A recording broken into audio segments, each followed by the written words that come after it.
All right. Welcome, everybody. I am here. I don't have my mic in front of me, so now I have to turn that down. This is the headset I use when doing customer service sometimes. Okay. So we're going to do a question and answer again today.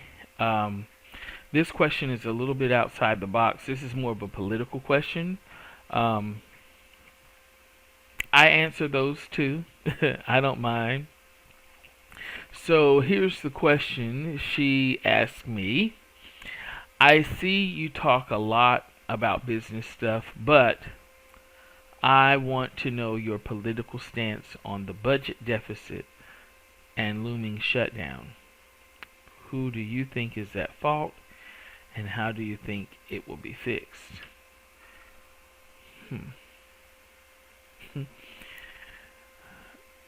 My biggest question is, why would you ask me this on a platform in which I'm trying to help people with business? It's all right.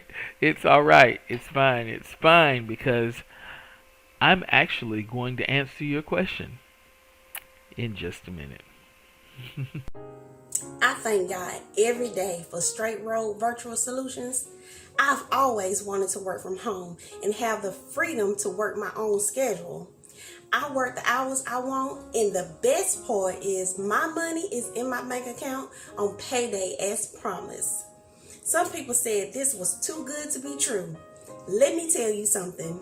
Edward has his stuff together. He's the owner and very approachable. He provides so much support to you that you don't feel alone.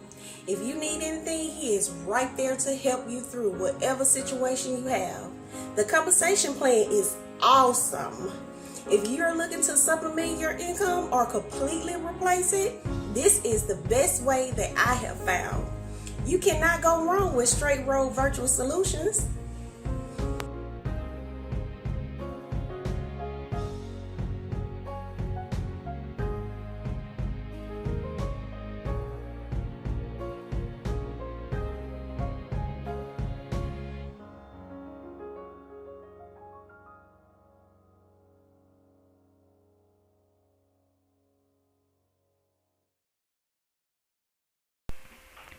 All right, so welcome back.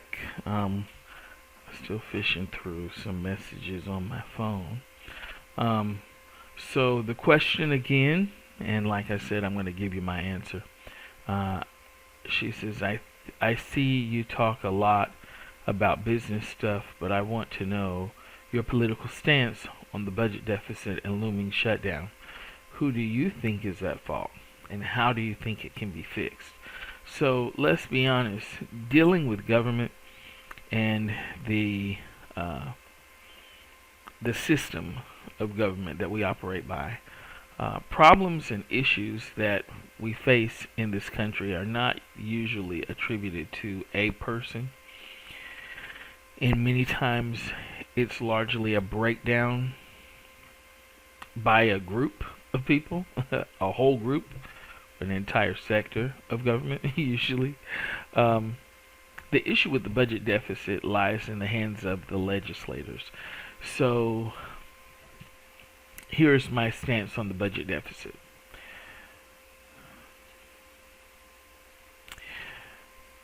The deficit within itself is no laughing matter. I mean, my bank is not going to grant me approval for expenditures if my account doesn't have the money to cover it. And the operation of the government is similar, but our legislators have the ability to budget for expenditures within the intent on covering the cost for these expenditures later. Similar to how we as individuals use credit. Okay, it kind of works in that manner. So the problem with our deficit is that it initially increased by $2 trillion, and that was one factor under the last president, based on this foolish law that he did that provided tax cuts that were promoted to the wealthy and large corporations.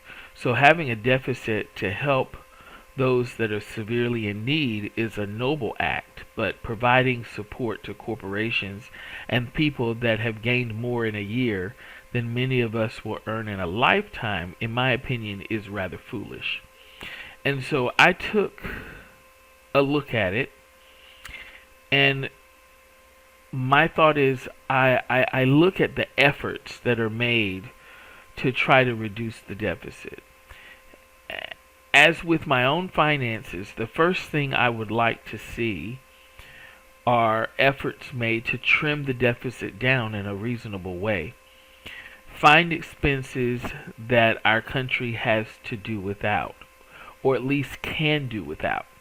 In my personal case, my mortgage, my transportation, and my utilities are all my priorities. And so everything outside of those three categories are discretionary to me, meaning I can spend the funds how I want to for the three, or for any category outside of those three, if that makes any sense.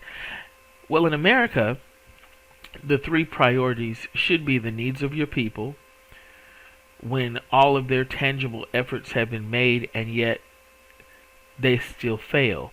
Then you address those needs, food, shelter, that kind of thing. Second, the education of our children would be a priority to me.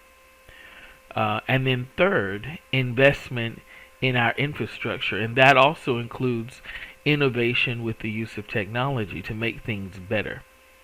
So everything outside of those priorities would be discretionary to me.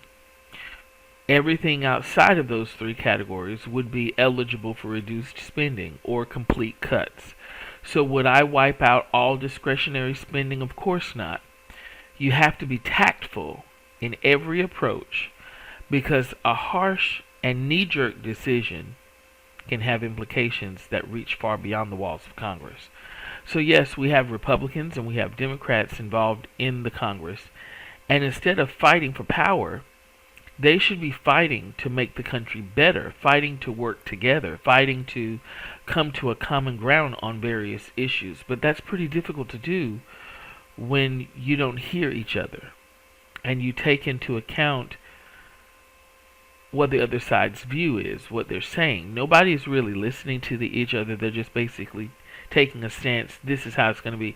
But in my opinion, the correct path is to find the middle ground where the concerns of both parties are considered and discussed with the intent on coming to a decision that is beneficial for all involved, rather than taking a stance that my way is the only way, and if you don't do what I want you to do, then we just do nothing. And I think that's a very asinine way to address an issue that affects everybody in the country. And one thing I strongly felt encouraged by is the president's effort in which he enacted a bold agenda to rescue the economy. The strength of the recovery and now the winding down of emergency programs brought the deficit down by $1.7 trillion in the first 2 years of his office. So this indicates to me that the president hears and sees the issue with the deficit and is taking even further steps to responsibly address it, rather than the immature, foolish approach of factions within the Republican Party that intend to use the issue as a catalyst to spark dangerous consequences to our nation's economy. So, my stance, I think Jesus said it best in Matthew chapter 12, verse 25. He said, "Every kingdom divided against itself is brought to desolation, and every city or house divided against itself shall not stand." Kind of a warning, an interesting thing that one of the chambers of Congress is called the House. Anyway, I don't usually do political questions here, but I hope that I have successfully answered your question. Take care.